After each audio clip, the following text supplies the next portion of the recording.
Welcome to this session. My name is Barbara Gochalia. In our class today, we shall be looking at market structures. And the important for us to know is that these market structures were introduced by Adam Smith, one of the fathers of economics. Now, when we talk about market structures, we are talking about the business environment within which firms operate. When we talk about market structures, we are talking about the business environment within which firms operate, right? Or within a firm is a business entity.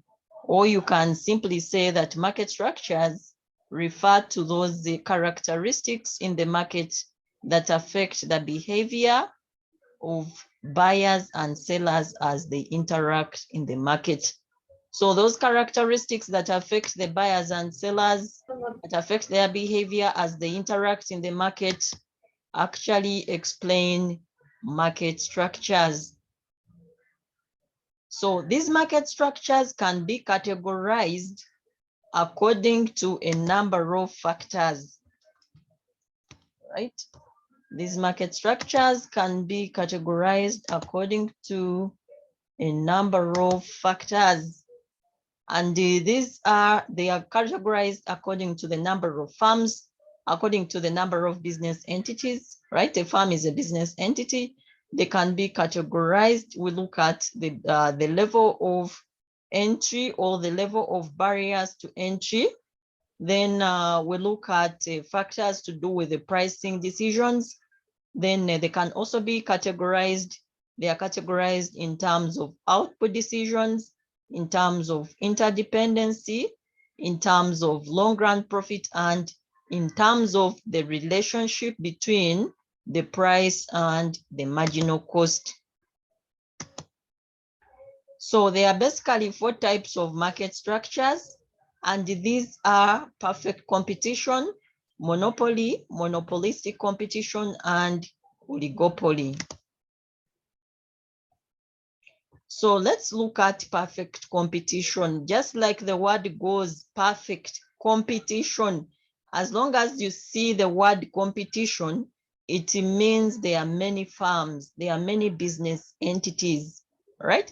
Because the many business, what brings the competition is the presence of many business entities, the presence of many sellers. So perfect competition is a kind of market structure that is characterized by a large number of firms, a large number of sellers, and these sellers are selling the same product. Or you can simply say that they are selling an identical product, or they are selling a homogeneous product. Homogeneous means the same. So with perfect competition, it is characterized with many buyers and sellers. It is characterized with many, and these many sellers are selling the same product or an identical product. And then in this kind of market structure, the buyers and the sellers are well informed about the products.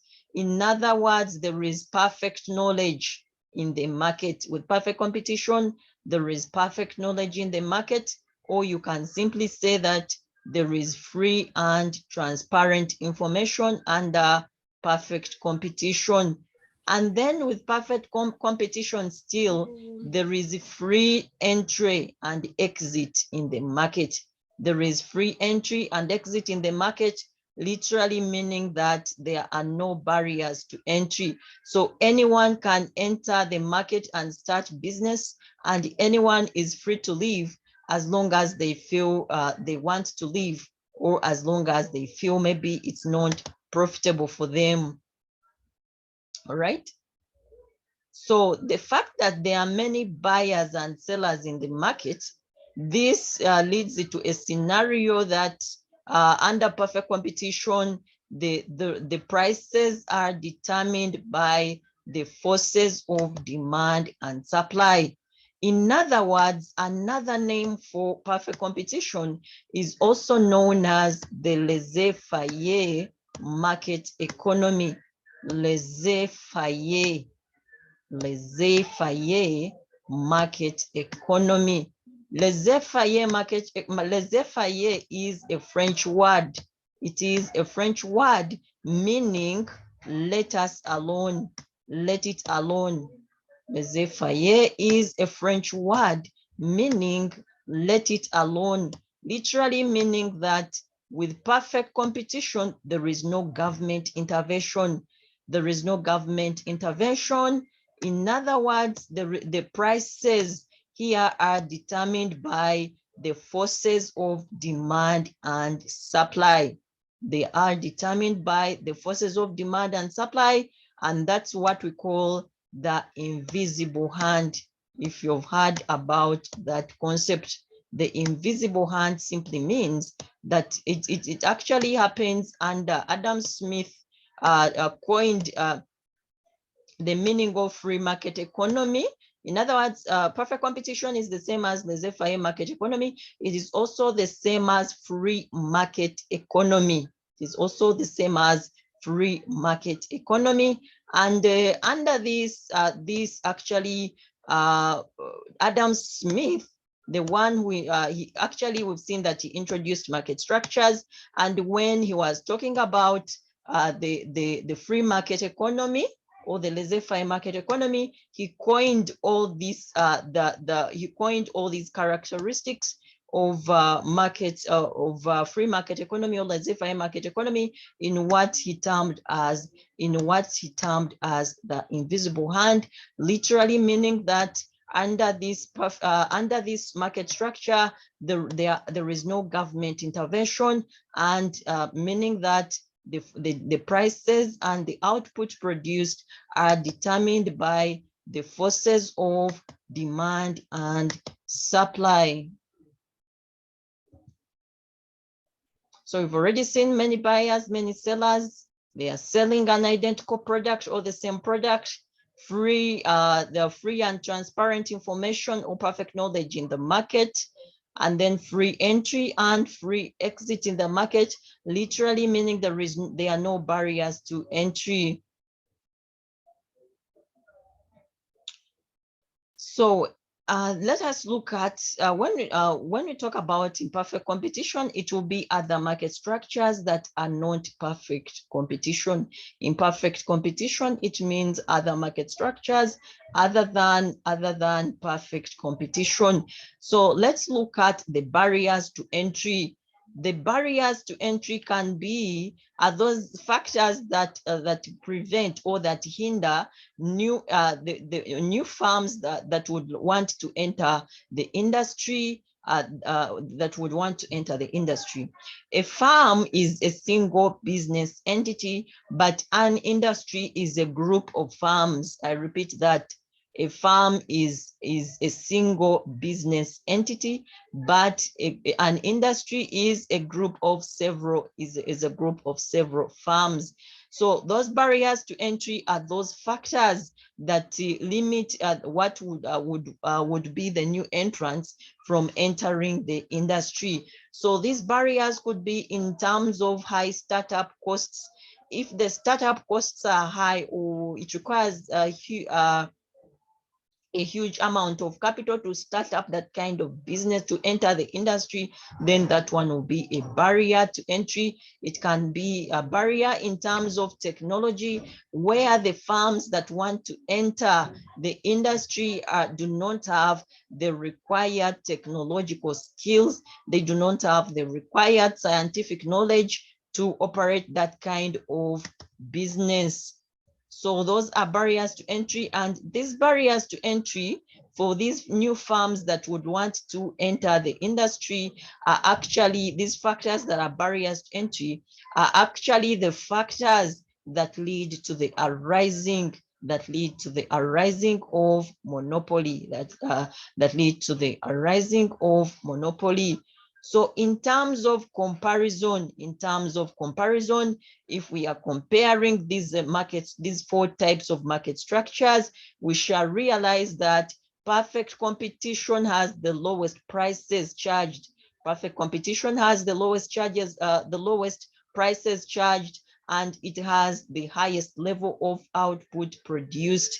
And then it is followed by monopolistic competition, and it is also followed by oligopoly, and lastly followed by monopoly. So monopoly among all these market structures has the highest price charged, and it has the lowest output produced, Let us look at perfect competition.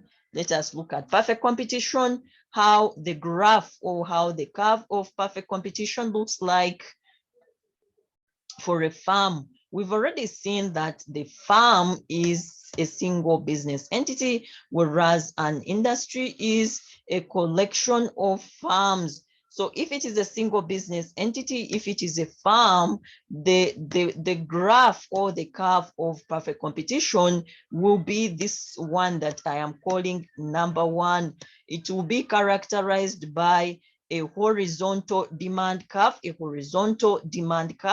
which is actually a perfectly elastic demand curve. If you can remember, when we were looking at the concept of elasticity, we looked at the measures of elasticity, where we saw different measures of elasticity, and perfectly elastic demand was one of them. So the farm under perfect competition will have a perfectly elastic demand curve, which literally means that for a farm here, the price will be fixed. The price will be fixed. The price will be fixed.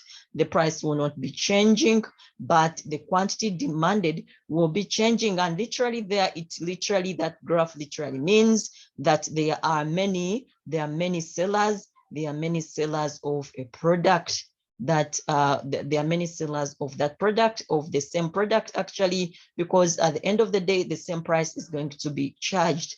And for the industry's market for perfect competition, it will be characterized by an equilibrium. It will be characterized by an equilibrium, as we shall later on see. And this equilibrium will be a point where the quantity demanded is equal to the quantity supplied. It will be a point of intersection between the demand curve and the supply curve.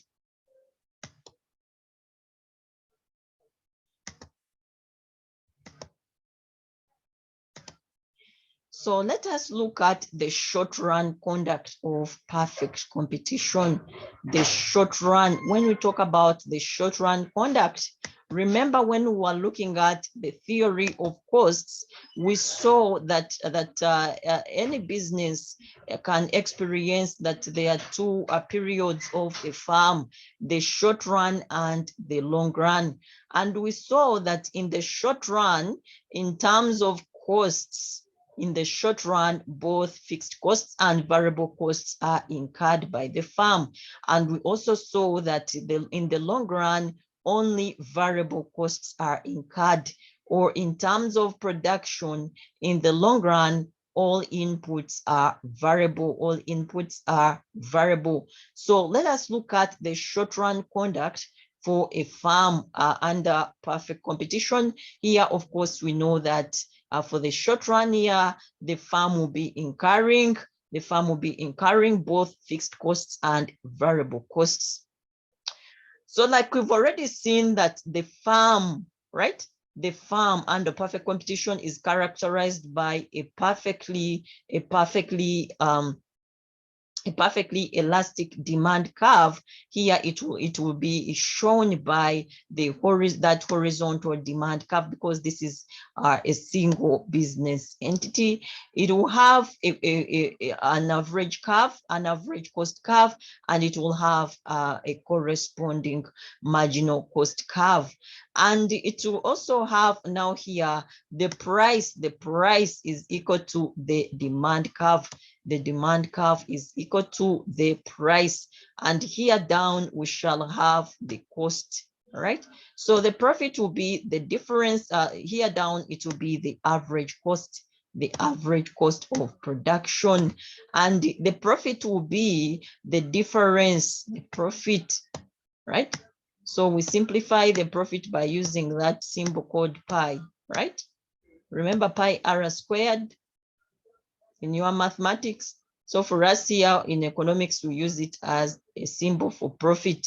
So the profit here in the short run will be at the difference between, it will be the difference between the price and the average cost. It will be, so that yellow rectangular shape is showing us the economic profit under perfect competition in the short run.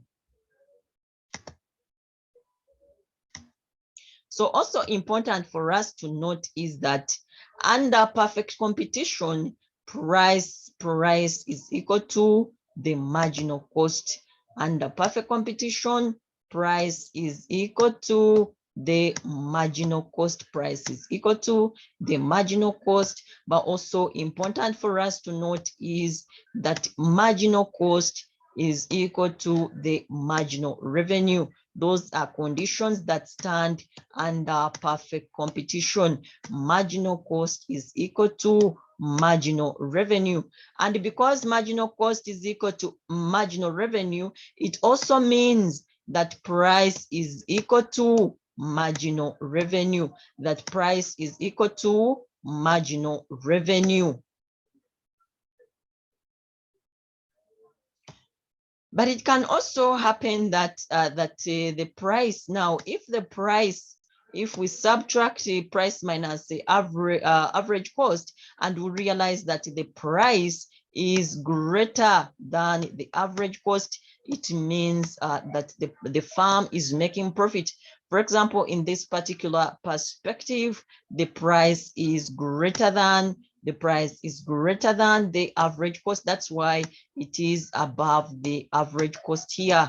It is above the average cost. So there it means that in this particular curve, in the short run of perfect competition, this farm is attaining economic profit. But it can also happen that this farm can be when it's not attaining any profit. And if price is equal to the average cost, it means that this farm is not making any profit. It is making zero profit. It is making zero profit.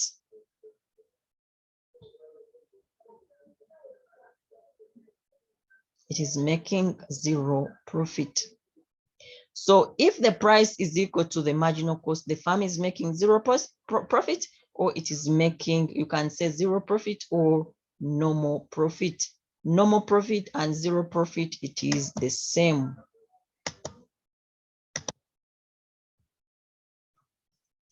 Now that was perfect competition conduct in the short run. Let us look at perfect competition conduct in the conduct of perfect competition in the long run. We've already remember that here we've been looking at the conduct here, the conduct of perfect competition in the short run, but for a farm.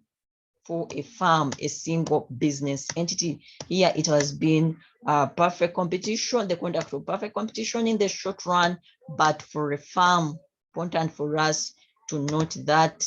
Now we are looking at the conduct of perfect competition, the conduct of perfect competition in the long run for an industry, And remember here, we've already seen that an industry is a collection. An industry is a collection of farms. So if here we have many farms here, which make up an industry, then it means that, remember, we saw that an industry we shall obtain an equilibrium, and this is exactly how our graph curve is looking like. So what will happen here? I hope this is visible enough. So what happens here is that if we have, of course, we can start with the a few. There can be many, but not again very many, right? So if we have a substantial number of farms maybe in the industry, and these farms are operating in a way that the price is greater than the average cost, then it means that these farms are making profit. So if initially the substantial farms under those farms under perfect competition are operating, but the profit is greater than the average cost, it means that those farms will be making they'll be making profit. They will be making profit. Now, if they are making some amount of profit, it will attract more farms to enter the industry. It will attract more farms to enter the industry. Of course, because the farms that have been there initially have been making some profit. So it will attract new farms to enter the industry, and they also start doing the same business. But as new farms enter the industry, of course, supply increases, the output increases, and the price begins to reduce. The price begins to reduce. So if the price has been above here and new farms have entered the industry, the price will begin to reduce.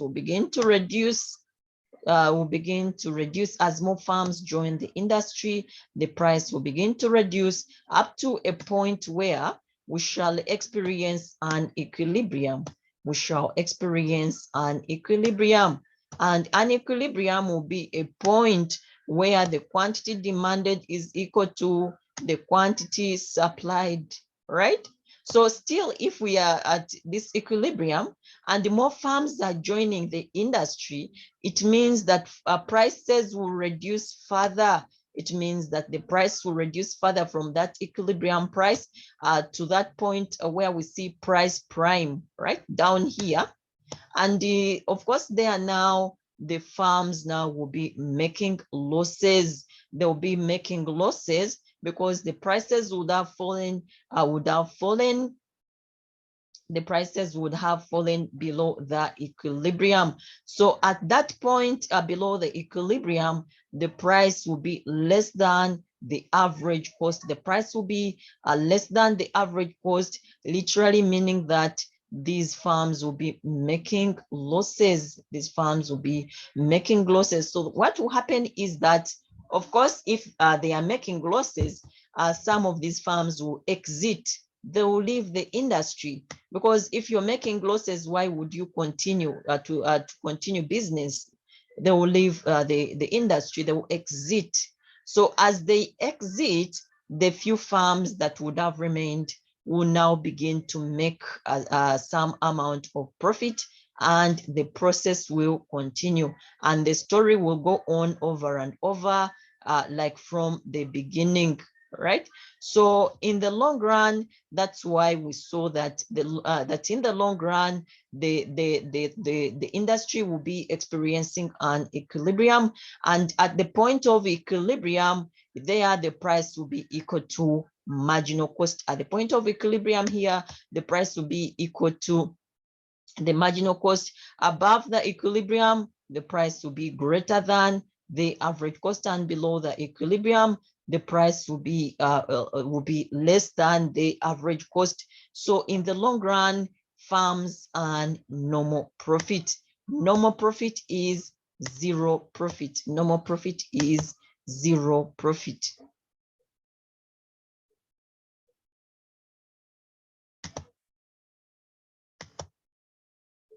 If there is anything you've not understood, feel free to raise your hand and ask.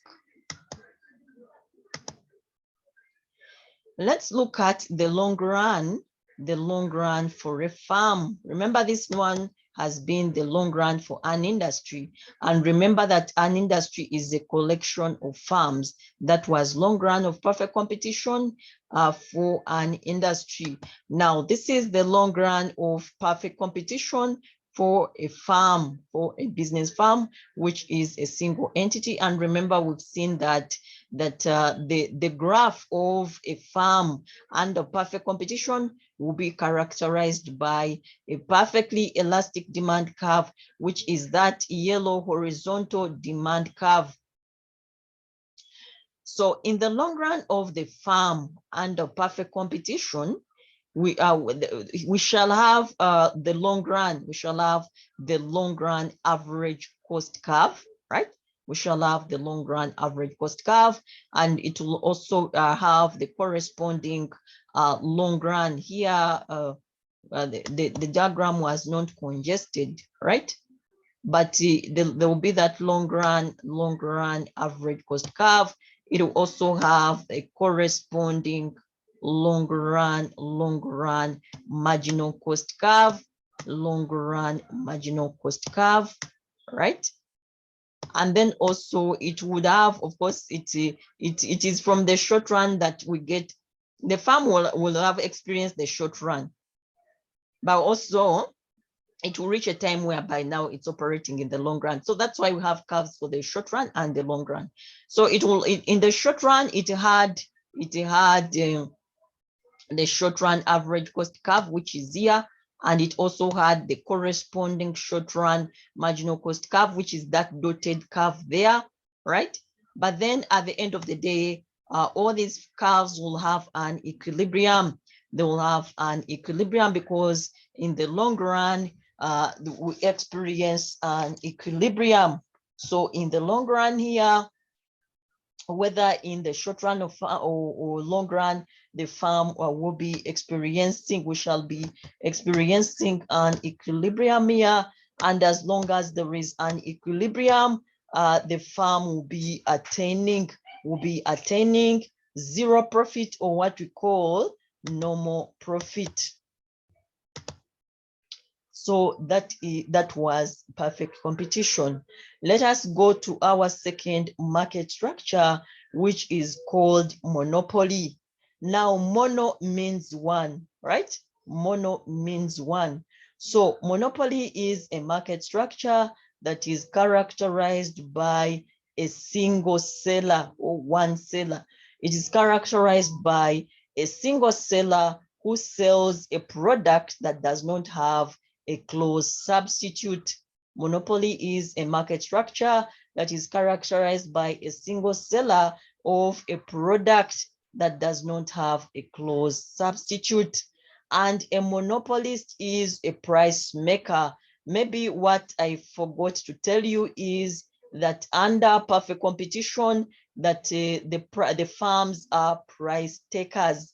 Under perfect competition, the farms are price takers, but under monopoly, a monopolist is a price maker. Why? Because he sells a product. And actually under monopoly, the farm of the monopolist is the industry. Under monopoly, the farm is the industry, because he or she is the only person in the industry, right? So the farm of a monopolist is the same as the industry, and a monopolist is a price maker, is also a price discriminator. Let us look at the conduct of monopoly.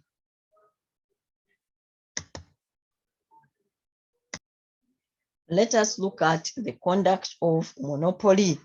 Now, a monopolist is characterized by an inelastic demand curve. It's actually a fairly inelastic demand curve, which is also the same as relatively inelastic demand curve. And this demand curve is equal to the marginal revenue, right? What you see as the marginal revenue here, sorry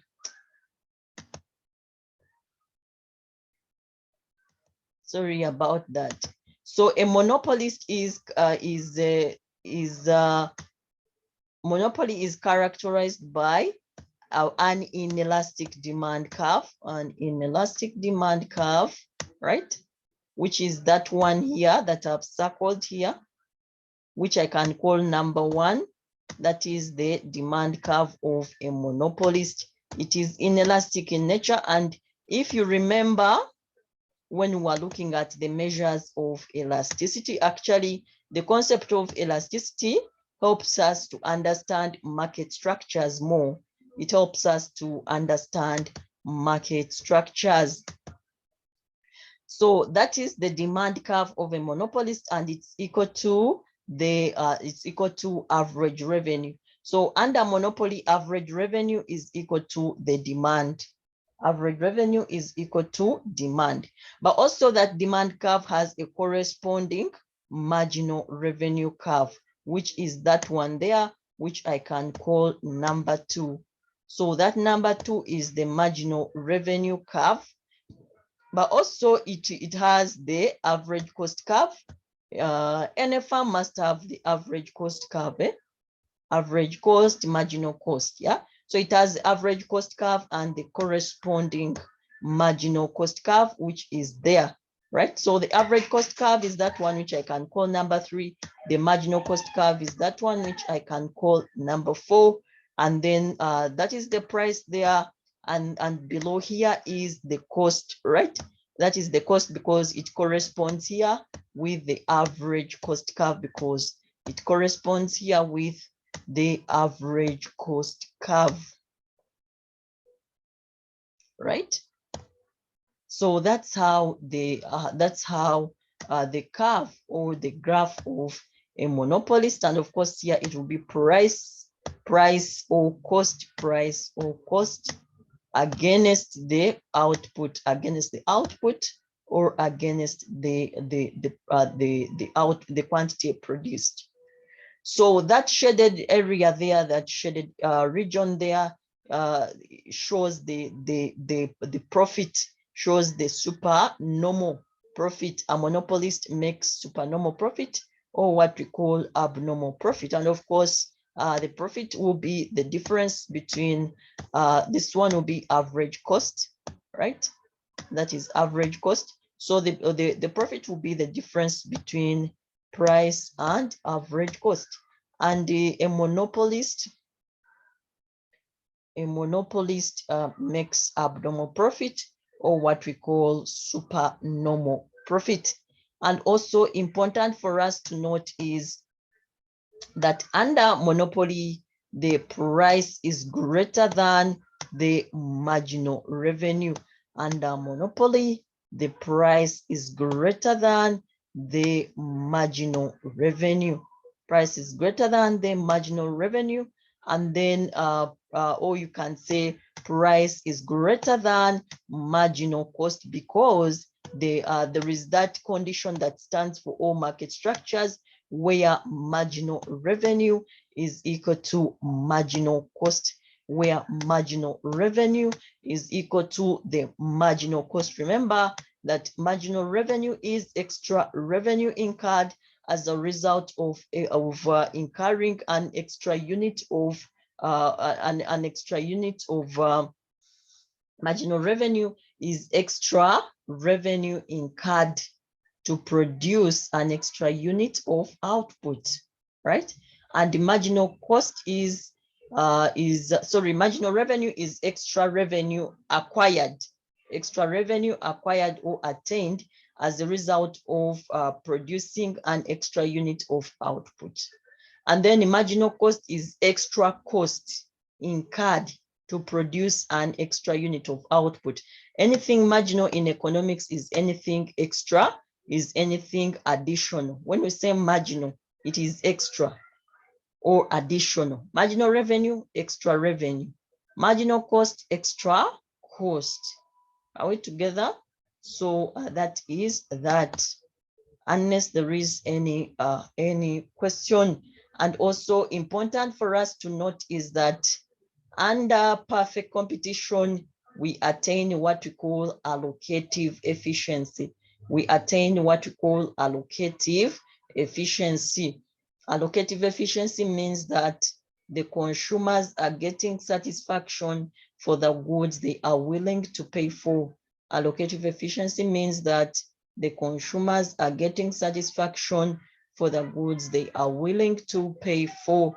But under other imperfect market structures like monopoly, oligopoly, and monopolistic competition, there is allocative inefficiency. There is allocative inefficiency. All right. So let us look at the factors that lead to the formation of monopoly. The factors that lead to the formation of monopoly. Remember, we saw that those factors that are barriers to entry for what would be the new firms that would want to enter the industry are actually those firms that establish a firm to become a monopolist, are those that actually lead to the arising of the monopoly of that farm that would be the only farm, right? So one of the factors is the presence of economies of scale. I believe by now we know what economies of scale. We looked at that when we were looking at the theory of costs, right? Where we saw that economies of scale are advantages of large scale production. There are advantages of large scale production, and with economies of scale, it is also the same as increasing returns to scale, because with the increasing returns to scale, it means that that output is increasing as costs are reducing. Output is increasing as costs are reducing. And what leads to the reduced costs? We saw the causes, the factors that lead to the arising of economies of scale. We saw that there could be reduction in the transportation costs that actually reduce the costs of production. There could be discounts. When a farm is producing on large scale, it is prone to getting discounts from its suppliers, for example, and those discounts reduce the cost. We saw the indivisible nature of capital equipment, where we saw that if, for example, one machine is making multiple functions, right? We gave an example of a printer, of a machine that can provide, that can print, that can provide faxing services, that can photocopy, that can scan, and all those functions. And we saw that if it can do all that, it is the indivisible nature of capital equipment that one will reduce the costs, right? It will reduce the cost of production. And we saw also management efficiencies, right? Where if management is into reducing costs, yeah, it is into reducing costs, then that one also will lead to reduction of costs. So with economies of scale, it gives rise to the formation of monopoly and particularly the formation of what we call a natural monopoly. So a natural monopoly arises as a result of the presence of economies of scale, right?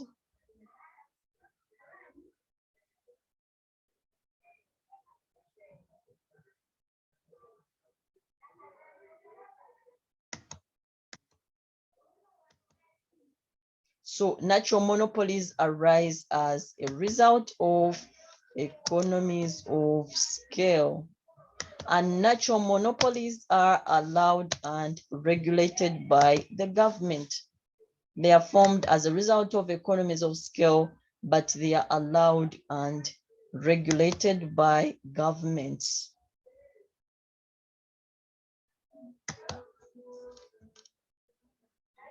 Then also another reason for formation of a monopoly is the technology, right?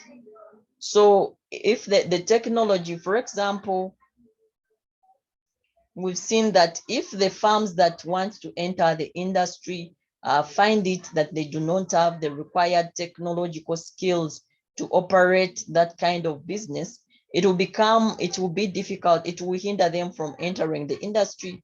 And that firm that will only be alone in the industry will actually become a monopolist. It will actually, so these technological, the existence of technology in that perspective can replace natural monopolies. Then also,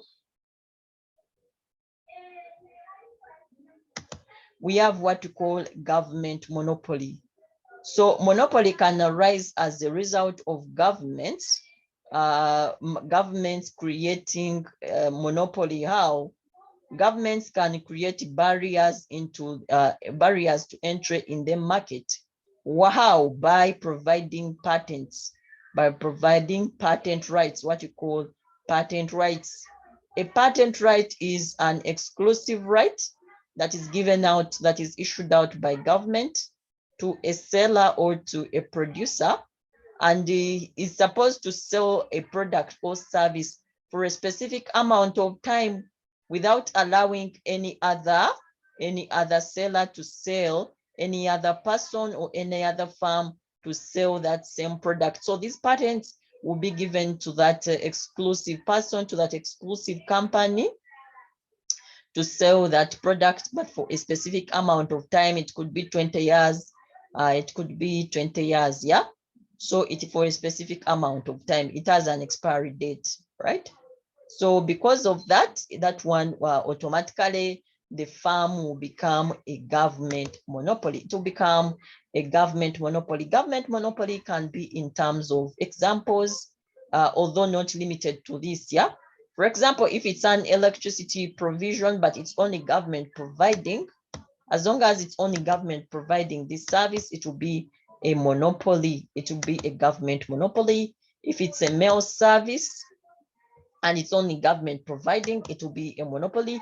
If it's water, if it's public water supply, for example, a good example here is here in Uganda is the National Water and Sewerage Corporation. That one is government provided, right? Because there is no other private company that provides the water supply, right? So that one is an example there. As long as it is provided by only government, it becomes a government monopoly.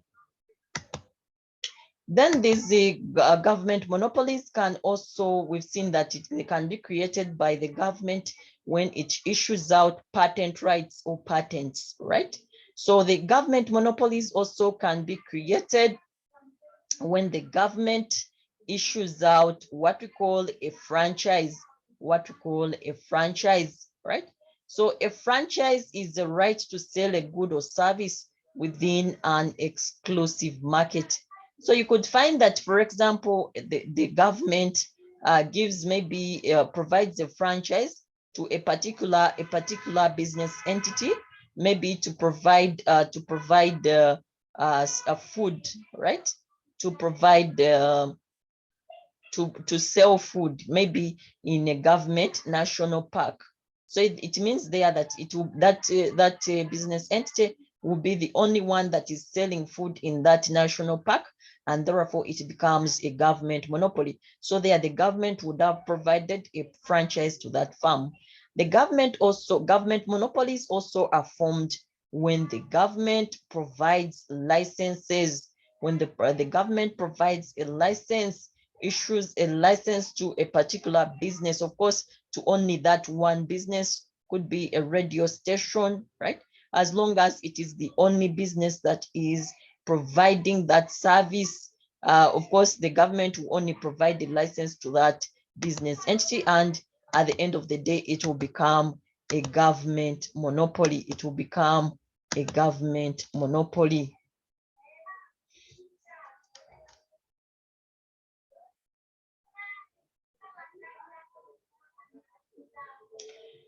So let us look at price discrimination and a monopoly. A monopolist is a price discriminator, and the price discrimination means that the monopolist can sell, for example, can sell two goods, the same goods at different prices. It is the same good, but the monopolist can sell it to two different markets, for example, at different prices. That is price discrimination. You're buying the same good from a monopolist, but at different prices. So for price discrimination to be applicable or to apply, right? Or to be successful, there should be two markets, right? There should be two markets for a monopolist, and one market should have an inelastic demand, whereas another market should have elastic demand. I repeat that. For price discrimination for a monopolist to be successful, to price discriminate, there should be two markets. The monopolist divides the customers into two markets, right? So one market should have elastic demand, another market should have inelastic demand. And we saw that elastic demand means responsiveness, and what? And inelastic means unresponsiveness, right? So with the monopolist, when he or she is price discriminating, the market with the inelastic demand will have a low price. A monopolist will charge a low price for a market that has elastic demand, and they will charge a higher price. We charge a higher price for that same good to a market that has inelastic demand. So that is the logic behind price discrimination. Another condition for price discrimination done by a monopolist to be successful, there should be ignorance. There should be ignorance between these customers in the two markets. So the customer in market one should not know about should not know that the same product is being sold at different prices. So a monopolist uses what? Ignorance of these customers, right? So all that is inefficiency, is what we call allocative inefficiencies, where in allocative inefficiency, where the customers, the consumers are being exploited in terms of high prices, in terms of low output produced, in terms of price discrimination. All that is exploitation of consumers under monopoly. And then this monopolist can try to actually, it is just psychological differentiation of these products. The product is the same, but the monopolist will use psychological differentiation of the product. The monopolist can try to change, to kind of make these consumers think that it's a different product by differentiating them, psychologically differentiating the products using the packaging. For example, for the market with elastic demand, he will charge a low price, but when maybe he can package, maybe if it's a sweet, if it is a sweet, he will package the sweet in just a paper, a plain paper. Then for the other market with inelastic demand, the monopolist will package using maybe very good wrapping paper, right? Very good, that's a wrapping paper that they use for sweets. So these customers, these two groups of customers, for them, they will think that it's a different product because of the packaging. Are we together? So that's how the monopolist carries out price discrimination. So also the price discrimination he can use what we call block pricing. Block pricing. So block pricing, I can give an example of soda, right? So you see that soda, if you are buying, for example, if you are buying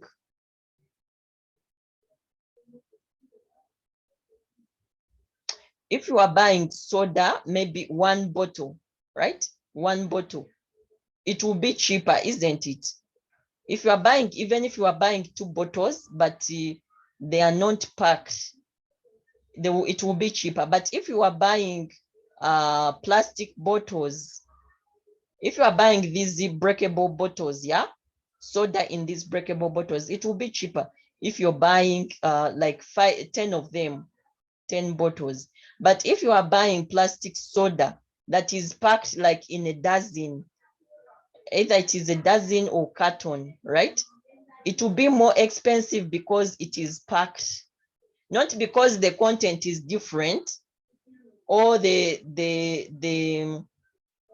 not because it's a different soda or the content is different, but because for it has been packed in a block. So that's why we call it block pricing, where people are buying the same product at different prices, but because of the packaging is making the difference. So I hope that is clear up to that level. Then time is against us, but let us look at time is against us. Let us look at monopolistic competition. So monopolistic competition is a market structure. The moment you see competition, you just know that there are many farms. The competition makes the many farms. The many farms bring the competition. So monopolistic competition is a market structure that is characterized by many farms that are selling similar but not identical. It is characterized by many farms that are selling similar but not identical products. Or you can say that it is a market structure that is characterized by many farms that are selling differentiated products. Very good example here is the television stations, right? So the television stations can be under here. In our country, they are under monopolistic competition because there are many, but again, they are offering similar but not identical services, or they are offering differentiated services. So you can find there are many, but they are all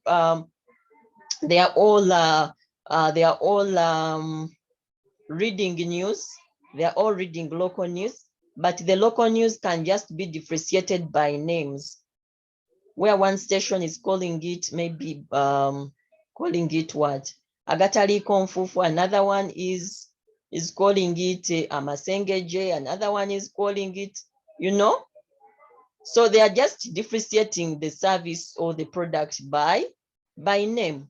But these products are they are similar but not identical, or they are differentiated. And then also the television stations are many. So that's what we mean by monopolistic competition. So monopolistic competition has 4 conditions. Number 1, or characteristics. Number 1 is that there are many farms. Number 2, there are few artificial barriers to entry. Number 3, there is slight control over price. And number 4, the products are differentiated. The fact that under monopolistic competition, there are many farms, it means that they are low startup costs. The low startup costs allow these farms to join quickly and to become many in the industry. And then the few artificial barriers to entry. There are few artificial barriers to entry, meaning that there are no patents. There are no patents that are provided. The slight control over price comes about because of the slight differentiation. The slight differentiation, being able to differentiate these products, brings about the slight control over the price, right? And then the differentiation is the fact that these farms can differentiate their products in terms of names, in terms of brands, right? That's how, in terms of maybe packaging, right? So they differentiate in terms of the way they present the product. So the differentiation is the fact that these farms can be able to distinguish their products or services, for example, in terms of name. right? Terms of name, for example, if you look at Nike, Puma, and Adidas, what do you think about that?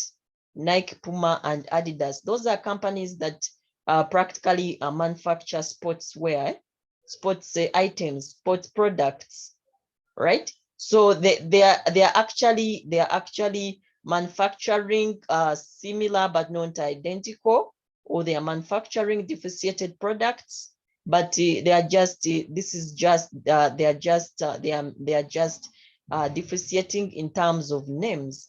They're just differentiating in terms of names.